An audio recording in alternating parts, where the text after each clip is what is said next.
وہ میری دوست ہے، اس کا نام بارش ہے۔ جب بھی میں اس سے بات کرتا ہوں میں سارے درد بھول جاتا ہوں۔ وہ زندگی کی رفتار سے بات کرتی ہے، کبھی کبھی میں اس کی باتوں کو سمجھ نہیں پاتا، لیکن اس کے تاثرات مجھے خوشی دیتے ہیں۔ میں یہیں رہتا ہوں، میں یہیں مروں گا، یہ میری خواہش ہے، یہ میری انتہا ہے، یہ میری قوم ہے، اسے بچانے کے لیے میں اپنی جان دوں گا۔ میری تلوار کو میرے ساتھ دفن کرنا، کیونکہ روز محشر یہ میرے لیے اچھی گواہی دے گی۔ اللہ تعالیٰ مجھے لفظی خواہشات سے آزاد رکھے، مجھے سیدھا راستہ دکھائے۔ یورپی تاجر اپنی اپنی شکست میں اہم کردار ادا کرنے والے بہترین ہتھیاروں کی فراہمی کرتے ہیں۔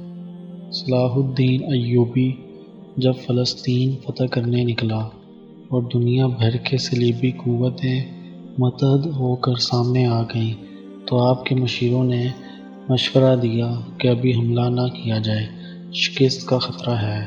صلاح الدین ایوبی کا طریق ساز جواب دیا، یہی تو سب سے بہترین وقت ہے انہیں اکٹھا تباہ کرنے کا، ورنہ ایک ایک کو کہاں تلاش کرتا پھروں گا۔ شیر کو کوئی فرق نہیں پڑتا کہ ایک گیدڑ کیا سوچتا ہے۔ اسلام کے تحفظ کے لیے میں تلوار کو ضروری سمجھتا ہوں۔ مسلمان کی تلوار پر جب عورت کا سایہ پڑ جاتا ہے تو یہ لوہے کا بیکار ٹکڑا بن کر رہ جاتی ہے۔ فتح نرمی اور مہربانی سے اپنے مخالفین کے دلوں کو بدل کر رکھ دیتی ہے۔ لوگوں کو بھی اپنے آنسو اور جذبات مت دکھاؤ، ورنہ وہ آپ کو فوراً سمجھ جائیں گے کہ آپ کی کمزوری کیا ہے۔ زندگی ایک بہترین دوست کے بغیر تنہا ہے۔ جب مسجد اقصیٰ صلیبیوں کے ہاتھ میں ہے تو میں کس طرح مسکرا سکتا ہوں، کیسے کھا سکتا ہوں اور کیسے پانی پی سکتا ہوں۔ مجھے صلیبیوں کے یلغاروں کی ذرا بھی پرواہ نہیں۔ پریشانی تو یہ ہے کہ محافظ شراب کے مٹکوں میں ڈوب گئے، اسلام کے پاسبانوں نے اپنے آپ کو گھروں میں قید کر لیا اور عورتیں ان کے پاؤں کی زنجیریں بن گئیں۔